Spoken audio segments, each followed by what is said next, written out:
Morning everyone, welcome back to a new vlog. कैसे हैं आप सब? आई होप आप सब अच्छे होंगे, बड़े होंगे, मस्त होंगे। और अभी टाइम है 6 बज गए और दिन तो पता नहीं, थर्सडे यानी मंगलवार है। I am just joking. और अभी का सीन क्या है, मैं नहा चुकी हूँ। सुबह का आटा वाटा बाहर का वो सब कुछ मैंने कर दिया है। आंगन, बाहर वाली रसोई, सीढ़ियाँ, चूल्हा, पोछा वो सब कर दिया। झाड़ू पोछा बाकी है। मैं नहा चुकी हूँ और अब मैं आपको दिखाती हूँ जो मैंने आपको कल वाले व्लॉग में आपने देखा था कि मैंने मलाई डाली थी, और उसका मक्खन दिखाती हूँ कितना है। अभी तक मैंने भी नहीं देखा, जितना होगा आप भी देख लीजिएगा, है ना। तो चलिए, अब मैं सिर्फ वही रह गया, उसके बाद मेरे को करना अपना पूजा पाठ, ठीक है। तो भाई ये देखिए, बाकी मैं आपको जब निकालूंगी तब दिखाऊंगी, ठीक है। तब तक मैं नहा के आई हूँ, मैं थोड़ा मॉइस्चराइज़र अप्लाई कर लूँ फेस पे, ड्राई ड्राई स्किन हो जाती है।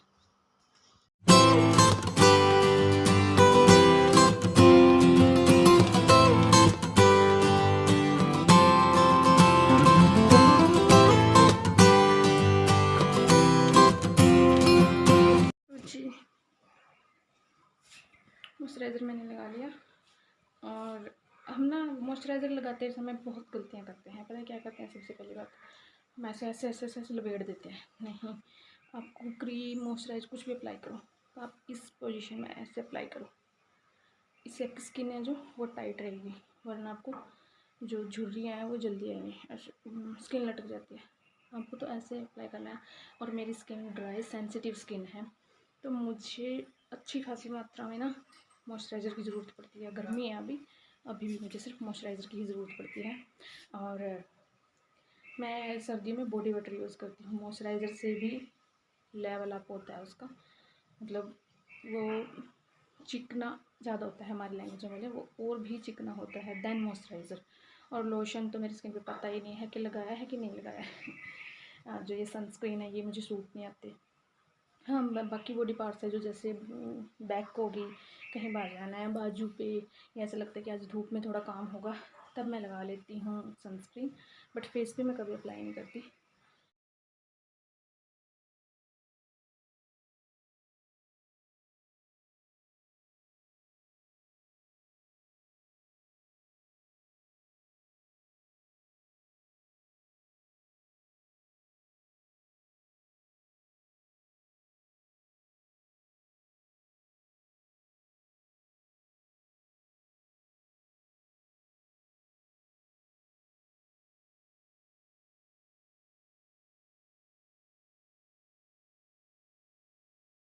तो जी, मक्खन तो निकल गया और अच्छा खासा निकल गया। और ये कटोरी होगी खाने के लिए। तो सब मैं ये मंदानी इसे साफ़ करूँगी।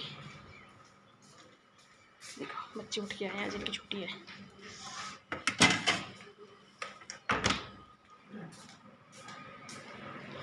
आज बच्चों की छुट्टी है, तो मैंने इनको बोल दिया कि आप खेत जाओ, ठीक है। सुबह सुबह नेचर में चले जाते हैं, वैसे भी तो पूरा दिन उठक पटक मचाते हैं, है ना। हाँ, तो मैं क्या कह रही थी, मैं अपनी मधानी है जो, ये मधानी इसको गर्म पानी से साफ़ करती हूँ, बिल्कुल अच्छी फिर साफ़ रहती है। ऐसे डाल यहाँ पे जो नीचे का झाड़ू पोछा है बस वो शुरू कर दिया है मैंने, क्योंकि पूजा पाठ ख़त्म हो चुका था और बच्चों की थी छुट्टी, वो चले गए थे खेत, तो टाइम था, तो फिर मैंने पहले झाड़ू पोछे को ही ख़त्म किया। लो जी, हमारे शहंशाह भी आ गए। हाय,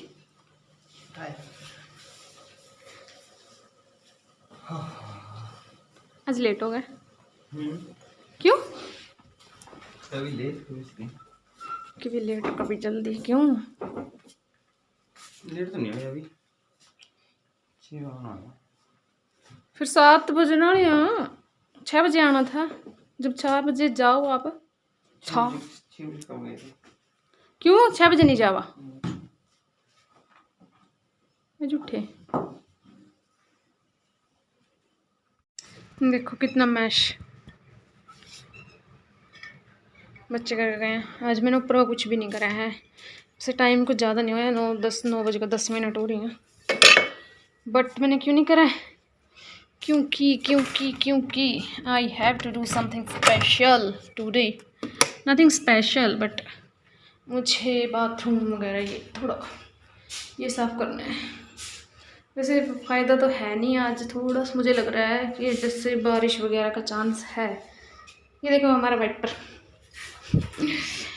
ये जब नया आया ना, इसके 2-3 दिन बाद ना पतिदेव ने पता नहीं क्या किया, इसकी डंडी टूट गई। तो मैंने बाहर लकड़ी रखी थी, वो इसके अंदर डाल दी, तब से ये ऐसे ही चल रहा है। बट मैं नया लेके आऊँगी, शैलो का लेके आऊँगी, नीचे के लिए भी और ऊपर के लिए भी।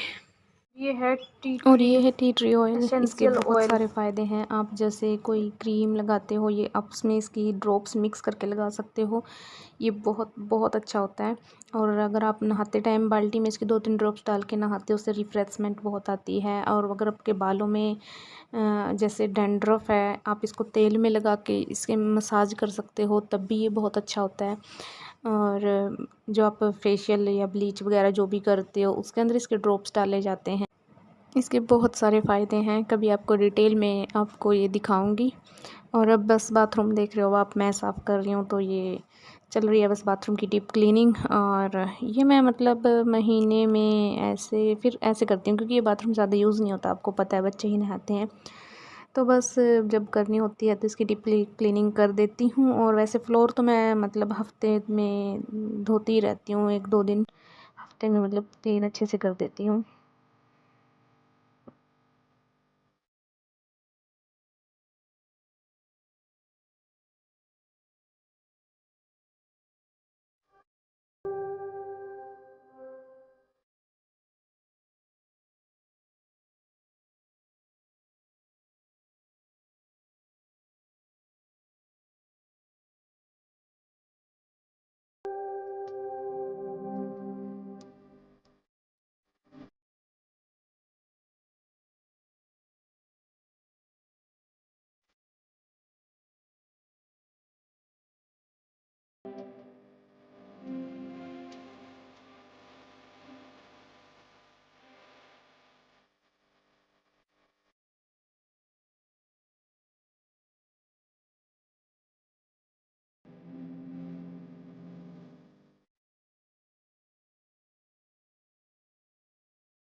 तो जी ये देखो हो गया मेरा बाथरूम चकाचक। इधर से ये सामान सब कुछ फ्लोर पे। किसी ने मुझसे कहा था कि बाथरूम क्लीनिंग पे वीडियो बनाना, तो मैंने बना दी। वैसे ये भगवान, ये क्या है? ये कौन है? ये कहाँ से आई है? अरे ये कहाँ से आया है गुल्लू सा? ये प्यारे प्यारे बच्चे कहाँ से आए हैं? ये सुंदर सुंदर लड़की। से हेलो हेलो। खबर का सूट। बस मेरे कमर का झाड़ू रह गया, फिर नीचे जाके मैं दोपहर की प्रिपरेशन करती हूँ। मैं बनाऊँगी ज़ीरा राइस, सब्जी पड़ी है और दही, बस। और यहाँ पे बच्चों ने ड्रेसिंग टेबल भी हाथ लगा लगा के गंदा कर रखा था, तो फिर मैंने इसको साफ़ किया। और जो ये शो पीस सा लगा है, फिर इसको भी साफ़ किया। फ्लावर और ये जो लगा है क्या है मेरे को याद नहीं, फिर ये साफ़ किया। और जो यहाँ पे मनी प्लांट है उसमें पानी दिया, और इस बोतल का पानी चेंज किया, इसको साफ़ किया और रख दिया। इसकी बहुत अच्छी ग्रोथ हो रही है ना, टच वुड। और ये फ्लावर दिखा रही थी कि आज कितने फूल खिले हैं इसके अंदर, और जो ये रखे हैं सामने इनके अंदर भी खिले। और चलिए बनाते हैं अब ज़ीरा राइस। आप जो भी तेल घी जो भी यूज़ करते हैं वो डाल लीजिए। और उसमें गया तेज़ पत्ता। पहले मैंने घी को पूरे अच्छे से गर्म कर लिया था, और उसके बाद फिर उसे लो फ्लेम पे ले आई थी। उसके अंदर मैंने तेज़ पत्ता डाला और खूब सारा जीरा और चावल धो के अच्छे से, और थोड़ी देर इनके घी के साथ इन्हें कुक होने दिया, थोड़ी देर, जस्ट 1 और 2 मिनट। और उसमें डाला नमक टेस्ट के अकॉर्डिंग, सब्ज़ी में होता है तो कम ही डालिएगा। और थोड़ा देर इनको घुमाने के बाद, मिक्स करने के बाद डाला इसमें मैंने पानी जैसे हम नॉर्मल चावल में डालते हैं, चावल बनाते समय डालते हैं, उतना ही डलेगा। कुछ लोग कुकर में बनाते हैं बट मैं इसी में बनाती हूँ, कुकर में मुझे कोई आइडिया नहीं है इनका तो चलिए अब बस ये पक जाएंगे जैसे नॉर्मल चावल पकते हैं। और उसके बाद जिनको खानी थी रोटियाँ, उनके लिए बनेगी रोटियाँ, और साथ ही साथ पक रही हैं चावल। और सब्ज़ी तो थी और दही मैंने सिंपल ही बना दी थी। और मैं दिखाना भूल गई, सॉरी, क्योंकि तब मेरी एक फ़ोन कॉल होगी तो बस वही होती रही। खाना भी खा लिया था तब वो फ़ोन कॉल कटी। और यहाँ पे मैंने नल इसलिए चलाया हुआ छोड़ा है क्योंकि मुझे अब देखिए चावल डालने थे, मतलब चावल मेरे पक गए हैं तो वो गर्मा गर्म जाते हैं तो पाइप में मतलब टेम्परेचर एकदम हाई हो जाता है, तो इससे मेंटेन रहता है। तो थोड़ा पानी में ठंडा चला देती हूँ साथ में। वैसे ठीक भी है, गर्म पानी से बैक्टीरिया मर जाता है जो भी इन पाइपों में होता है, बट ये भी है ना, प्लास्टिक होता है तो थोड़ा सा ये उसका टेम्परेचर लो हाई हो जाता है ऐसे। तो बस ये जब उनका गर्म थोड़ा पानी निकल गया है तो ये मैंने इधर रख दिए साइड में। और तब भी आ गया था, ये क्या होता है यार, वो लाल लाल तरबूज होता है या खरबूज होता है, जो भी होता है, मैं इनमें बहुत ही मतलब कंफ्यूज होती हूँ कुछ चीज़ों में मैं। तो ये है जो अंदर से लाल होता है, आप देख ही लीजिए ये वाला, और मुझे कमेंट करके बताना ये तरबूज है या खरबूज है। बता भी देना, फिर भी मैं भूल जाऊँगी, मुझे याद ही नहीं रहता।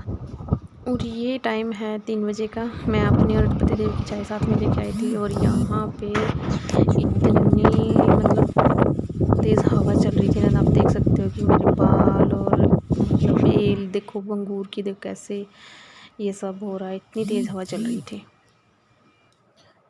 और अब सीधे शाम को सब्ज़ी बन रही है शिमला मिर्च की, और आज मैंने सिंपल तरीके से सब्ज़ी बनाई है, सिंपल तरीके से क्योंकि बाहर बहुत हवा चल रही थी और हर बार फ्राई करके मतलब ठीक नहीं रहता, रोस्टेड करके मतलब। तो आज मैंने जैसे नॉर्मल बनाते हैं वैसे बनाई, जीरा और जीरे में प्याज गया, और इसमें गई हल्दी, और क्या डालते हैं ये, हाँ, टमाटर, हरी मिर्च, और इसके बाद गया नमक। बस इनको मिक्स करके जैसे नॉर्मल सब्ज़ी का तड़का लगाते हैं, ये बस वैसे ही बनाई थी। और ठीक बनती है ऐसे भी, बट पतीली में ज़्यादा अच्छी बनती है। बट बाहर हवा इतनी तेज़ थी ना तो पतीली में बनाने का ऑप्शन नहीं था, तो इसलिए मुझे यहीं पे बनानी पड़ी। बट मुझे ज़्यादा वो अच्छी लगती है जो मैं रोस्टेड करके बनाती हूँ और पतीली में बनाती हूँ, चाहे ऐसे बनाऊँ, ये ज़्यादा अच्छी लगती है। बट इस पर मुझे इतनी खास अच्छी नहीं लगती। तो उसके बाद बस जब टमाटर पक जाए तो आपने मिर्च ऐड कर देनी है, शिमला मिर्च, और बस इसको मीडियम फ्लेम पे पकने देना है जस्ट। और जब सब्ज़ी बन जाए तब इसमें डाल देना है गरम मसाला, और थोड़ी सी मैंने डाली थी कसूरी मेथी जस्ट। तब तक सब्ज़ी रेडी हुई, मैंने आटा गूँथ दिया था, उसका मोयन अच्छे से हो चुका है। अब ये रोटियां बना रही हूँ मैं बिजली के चूल्हे पे, इंडक्शन चूल्हे पे। और बस रोटियां भी आज अंदर ही बनानी पड़ी क्योंकि बाहर आपने देखा। और यहाँ पे बना रही हूँ मैं सूखे दूध की बर्फ़ी, जो ड्राई मिल्क पाउडर होता है, तो उसके लिए मैंने 1 चम्मच देसी घी लिया, और जितना आप सूखा दूध ले रहे हो उसका चौथा हिस्सा दूध का लिया, हिस्सा नहीं हिस्सा दूध का लिया। और फिर उसमें डाली चीनी, और जब चीनी डालने के बाद उबाल आ जाए तब सूखा दूध इस दूध में डालते जाएंगे और चलाते जाएंगे ताकि लम्स ना पड़े, और इसको चलाते ही जाना है मीडियम टू लो फ्लेम पे। और चलाते हुए मतलब ये ध्यान रखना है कि इसमें लम्स बिल्कुल ना रहें, अगर रह जाएं तो इतनी बड़ी दिक्कत नहीं है, बट ना रहें तो वो ज़्यादा अच्छा है। और बस चलाते हुए ही आपको रुकना नहीं है क्योंकि इससे ये नीचे लग जाएगा। और फिर मैंने जब ये इस फॉर्म में आ गया, इस स्टेज पे आ चुका है, तब मैंने इसमें नारियल का चूरा डाला, और नारियल चूरा डालने के बाद फिर से मैं इसे चलाती गई, और जब ये कढ़ाई से अलग होने लगा, सूखने लगा, तब मैंने इसको अलग एक प्लेट में घी लगा के उसमें निकाल लिया, और दूसरी प्लेट के ऊपर घी लगा के मैंने इसको समतल कर दिया, और फिर से इसके ऊपर नारियल बुरादा डाल दिया और हाथ से मैंने इसको सेट कर दिया क्योंकि अब ठंडा हो चुका था, और इसको सेट होने के लिए रख दिया। और यहाँ मैं दिखा रही हूँ कि मेरा ऑलमोस्ट सब कुछ काम मेरा कंप्लीट हो चुका है। देखो आज, और ट्रस्ट मी, ये बर्फ़ियाँ ना इतनी टेस्टी और इतनी इजी है ना, आप मतलब जब भी आपका मन करेगा आप तभी बना के खा लोगे। हवा पूरी तेज चल रही है। शादी से पहले बाप, शादी के बाद पति, आप गलत करो या सही करो, इनका साथ होना ज़रूरी है। और मैं तो कुछ गलत कर नहीं रही, बट फिर भी इस दुनिया को देखते हुए मुझे भी इनका साथ चाहिए, क्योंकि अगर कभी ये साथ में हुए या आसपास हुए मेरे, तो फिर मैं ऊपर का रिकॉर्ड करके लाऊँ, ऊपर से दिखाऊंगी कि ये गांव दिखता कैसा है, या फिर उन्हीं को बोलूँगी वो रिकॉर्ड करके लाएंगे ये गांव कैसा है। सो यही था आज के इस व्लॉग में। आई होप आपको अच्छा लगा होगा। अगर अच्छा लगा तो please like, share and subscribe my channel, and comment करके बताना आपको कैसा लगा। और जो बर्फ़ियाँ मैंने बनाई है आपको आज मैंने रेसिपी शेयर कर दी, दिखाऊंगी कल कि कैसी बनी है कैसी नहीं, ठीक है। तो बाय बाय।